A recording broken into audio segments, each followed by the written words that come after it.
Hi hello ಎಲ್ರಿಗೂ ನಮಸ್ಕಾರ. ಇವತ್ತಿನ ವಿಡಿಯೋದಲ್ಲಿ ಕರಾವಳಿ ಸ್ಟೈಲಲ್ಲಿ ನಂಗ್ ಮೀನಿನ ಸಾರನ್ನು ಯಾವ ರೀತಿ ಮಾಡೋದಂತ ತೋರಿಸ್ತಾ ಇದ್ದೀನಿ. ನಾನಿಲ್ಲಿ ಅರ್ಧ ಕೆಜಿ ಆಗೋಷ್ಟು ನಂಗ್ ಮೀನನ್ನು ತಗೊಂಡಿದ್ದೀನಿ. ಮೀನನ್ನು ಚೆನ್ನಾಗಿ ತೊಳೆದು ಎರಡು ಕಡೆ ಸಿಪ್ಪೆ ಸುಲಿದ್ಬಿಟ್ಟು ಕಟ್ ಮಾಡಿ ಇಟ್ಕೊಂಡಿದ್ದೀನಿ. ದೊಡ್ಡ ಸೈಜ್ನ ಮೀನಾಗಿರೋದ್ರಿಂದ ಕಟ್ ಮಾಡ್ಕೊಂಡಿದ್ದೀನಿ. ಸಣ್ಣ ಸಣ್ಣ ಮೀನಾದರೆ ಇಡಿಯಾಗಿ ಇಟ್ಕೊಳ್ಬೋದು. ಮೊದಲಿಗೆ ಇದಕ್ಕೆ 1 ಚಮಚ ಆಗೋಷ್ಟು ಉಪ್ಪು ಹಾಕ್ಕೊಳ್ತಾ ಇದ್ದೀನಿ.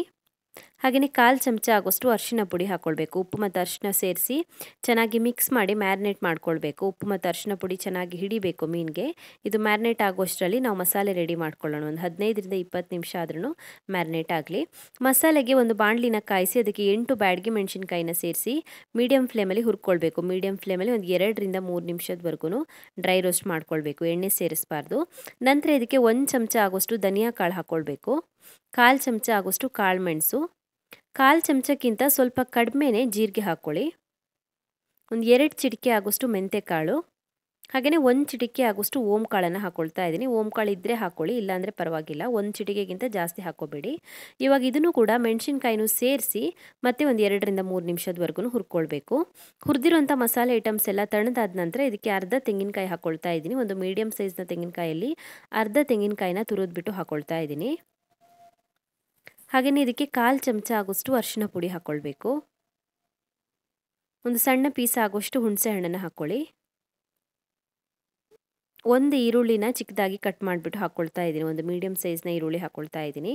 ಹಾಗೆಯೇ 5ರಿಂದ 6 ಬೆಳ್ಳುಳ್ಳಿಯಷ್ಟು ಮತ್ತು ಅದಕ್ಕೆ ತಕ್ಕಂತೆ ನೀರನ್ನು ಸೇರಿಸಿ ನೈಸಾಗಿ ರುಬ್ಕೊಳ್ಬೇಕು ಮಸಾಲೆನ. ನಾನು ಮಸಾಲೆನ ರುಬ್ಬಿ ತೊಗೊಂಡು ಬಂದಿದ್ದೀನಿ. ಇವಾಗ ಇದಕ್ಕೆ ಇನ್ನೊಂದು ಈರುಳ್ಳಿನ ಚಿಕ್ಕದಾಗಿ ಹೆಚ್ಚಿಬಿಟ್ಟು ಹಾಕ್ಕೊಂಡಿದ್ದೀನಿ. ಅದಕ್ಕೆ ತಕ್ಕಂತೆ ನೀರನ್ನು ಸೇರಿಸ್ಕೊಳ್ಳೋಣ. ಒಂದು 2ರಿಂದ 3 ಲೋಟ ಆಗೋಷ್ಟು ನೀರು ಹಾಕ್ಕೊಳ್ಬೋದು. ನೀವು ಮಸಾಲೆ ರುಬ್ಬುವಾಗ ಜಾಸ್ತಿ ನೀರು ಹಾಕ್ಕೊಂಡಿದ್ರೆ ಇವಾಗ ನೋಡಿಬಿಟ್ಟು ಹಾಕ್ಕೊಳ್ಳಿ. ಜಾಸ್ತಿ ತೆಳುವಾಗಬಾರ್ದು, ಸ್ವಲ್ಪ ದಪ್ಪನೇ ಇರಲಿ, ಚೆನ್ನಾಗಿರುತ್ತೆ. ನೀರನ್ನು ಹಾಕಿ ಚೆನ್ನಾಗಿ ಮಿಕ್ಸ್ ಮಾಡಿ ಒಂದು 10 ನಿಮಿಷದವರೆಗಾದ್ರೂ ಕುದಿಸ್ಕೊಳ್ಬೇಕಾಗತ್ತೆ. ಮೀನು ಹಾಕೋದಕ್ಕಿಂತ ಮುಂಚೆ ಗ್ರೇವಿನ ಒಂದು 10 ನಿಮಿಷ ಆದ್ರೂ ಕುದಿಸ್ಕೊಳ್ಬೇಕು. 10 ನಿಮಿಷದವರೆಗೂ ಗ್ರೇವಿನ ಕುದಿಸ್ಕೊಂಡಿದ್ದೀನಿ. ಗ್ರೇವಿ ಚೆನ್ನಾಗಿ ಕುಕ್ ಆಗಿದೆ. ಇವಾಗ ಇದಕ್ಕೆ ನಾವು ಉಪ್ಪು ಮತ್ತು ಅರಿಶಿನ ಹಾಕಿ ಮ್ಯಾರಿನೇಟ್ ಆಗಿ ಮಾಡಿಟ್ಟಿರುವಂಥ ಮೀನನ್ನು ಸೇರಿಸ್ಕೊಳ್ಳೋಣ. ಮೀನು ಹಾಕಿ ಜಾಸ್ತಿ ಹೊತ್ತು ಬೇಯಿಸ್ಕೊಳ್ಳೋ ಅವಶ್ಯಕತೆ ಇಲ್ಲ. ಗ್ರೇವಿ ಚೆನ್ನಾಗಿ ಕುದಿಸ್ಕೊಂಡ ನಂತರ ಮೀನು ಹಾಕಬೇಕು. ರುಚಿಗೆ ತಕ್ಕಷ್ಟು ಉಪ್ಪು ಹಾಕ್ಕೊಳ್ಳಿ. ಚೆನ್ನಾಗಿ ಮಿಕ್ಸ್ ಮಾಡ್ಕೊಳ್ಳಿ. ಚೆನ್ನಾಗಿ ಮಿಕ್ಸ್ ಮಾಡಿ ಮುಚ್ಚಿ ಒಂದು 5 ನಿಮಿಷದವರೆಗೂ ಕುದಿಸ್ಕೊಂಡ್ರೆ ಸಾಕಾಗುತ್ತೆ. ಬೇಗನೆ ಬೆಂದ್ಬಿಡುತ್ತೆ ಮೀನು.